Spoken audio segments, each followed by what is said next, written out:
So, hey students, today we are going to talk about wildfire.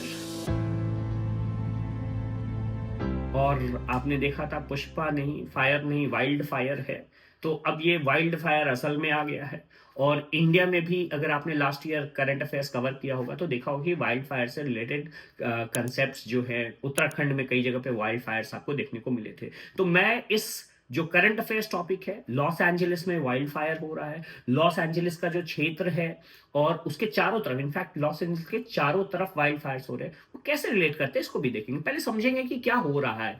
तो इसको पिलासेट्स fire कहते हैं, और जो पिलासेट्स फायर है वो लार्जेस्ट ऑफ दी 5 फायर, 5 जगह पे आसपास के इलाकों में फायर लगी हुई है।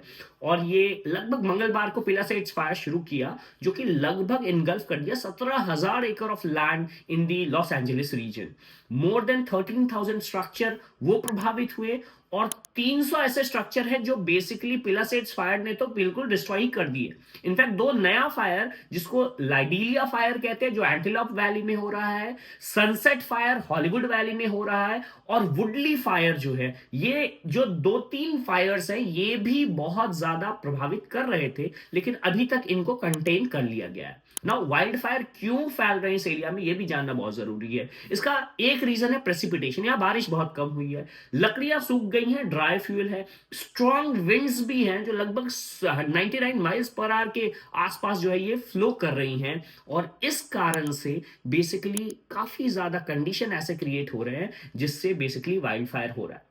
इनफैक्ट डिवास्टेटिंग नेचर ऑफ जो फायर है, इसको जिम्मेदार माना जा रहा है क्लाइमेट चेंज को।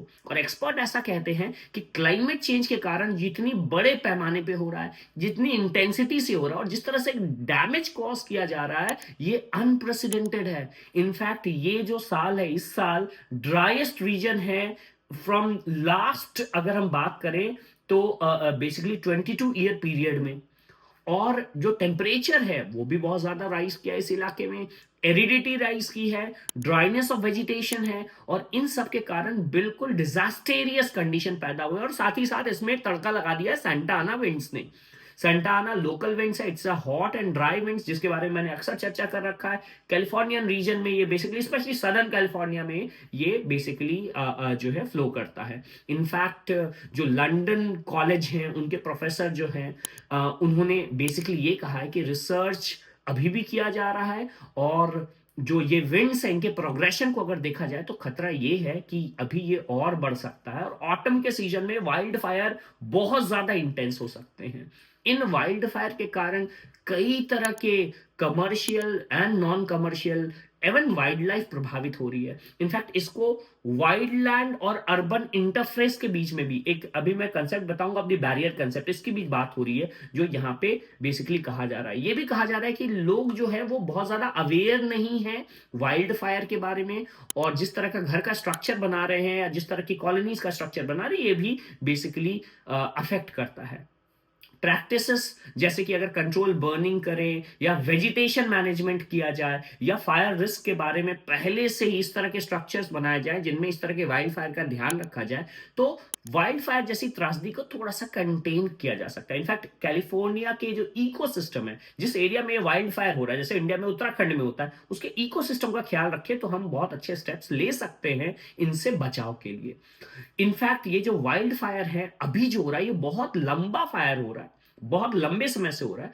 और क्वेश्चन ये आता है कि क्या वाइल्ड फायर के रिस्क को हम लोग साइंस की मदद से मैनेज कर सकते हैं। अभी जैसे जो लॉस एंजलिस का वाइल्ड फायर है, जैसा मैंने बताया कि यहाँ पे कई तरह के क्लाइमेटिक कंडीशंस है, क्लाइमेट चेंज का प्रभाव है, लेकिन हम क्लाइमेट चेंज के बारे में कह करके ये क्लाइमेट चेंज का प्रभाव है, हम इसको बंद नहीं कर सकते।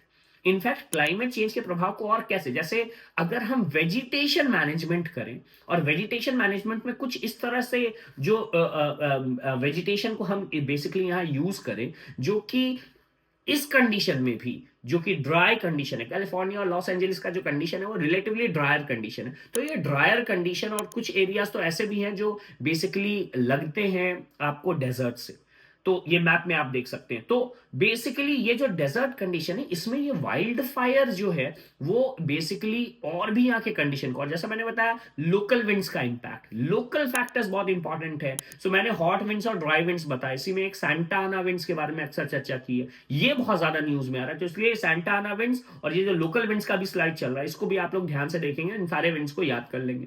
तो ये जो पूरा का पूरा कंडीशन है वो क्लाइमेट चेंज के कारण और लोकल स्टेप्स नहीं लेने के कारण, या जो बिल्डिंग्स और स्ट्रक्चर्स बने हैं उनका इस तरह से फॉर्मेशन, या जो अर्बनाइजेशन है जिसको अर्बन और वाइल्ड लाइफ इंटरफेस कहते हैं, या जो अर्बन एरियाज और जो फॉरेस्ट एरियाज है इनके बीच में ट्रांजिशन जोन नहीं है, इसको कहते हैं बफर जोन क्रिएट करना। बफर जोन का टर्म आपने सुना होगा जब हम बात करते हैं बेसिकली वाइल्ड लाइफ से रिलेटेड, जैसे नेशनल पार्क्स के बारे में आप बात करते हैं तो उसमें बफर जोन होता है।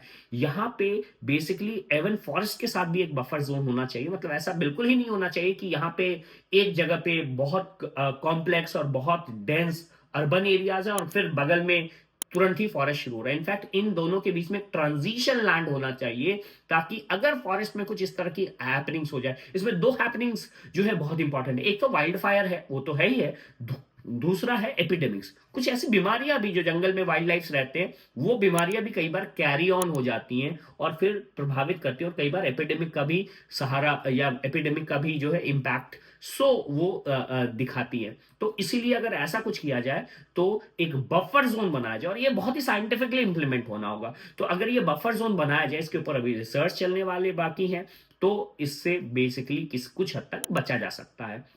अब बात आती है लास्टली इंडिया की। इंडिया में भी वाइल्ड फायर लास्ट ईयर अगर आपने सुना होगा उत्तराखंड के कई इलाकों में वाइल्ड फायर देखने को मिले। यूजुअली इंडियन कंडीशन में वाइल्ड फायर बहुत प्रोमिनेंट नहीं है, लेकिन उत्तराखंड के जो वाइल्ड फायर है that was major cause of concern for a very long fairly long period of time. लगभग 2 हफ्तों तक तो इस इलाके में बहुत ज्यादा बेसिकली वाइल्ड फायर को लेकर के पैनिक था। तो इंडिया के जो कंडीशन है it is slightly different from the condition which is there in the USA. और जो इंडियन कंडीशंस हैं उनमें भी हम कुछ ऐसे यार्डस्टिक यूज कर सकते हैं। इनफैक्ट जैसे कि अभी लॉस एंजलिस में अमेरिका में ये कंडीशन देखा गया अबाउट द लोकल विंड्स।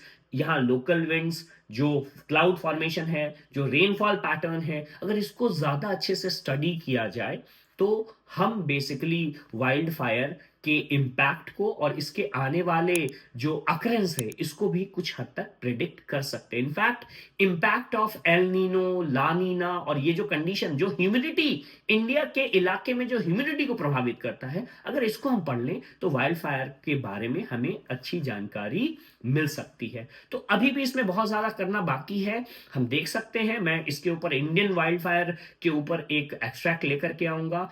ऐसे ही और भी इंफॉर्मेटिव वीडियोस के लिए स्टे ट्यून्ड। Thank you.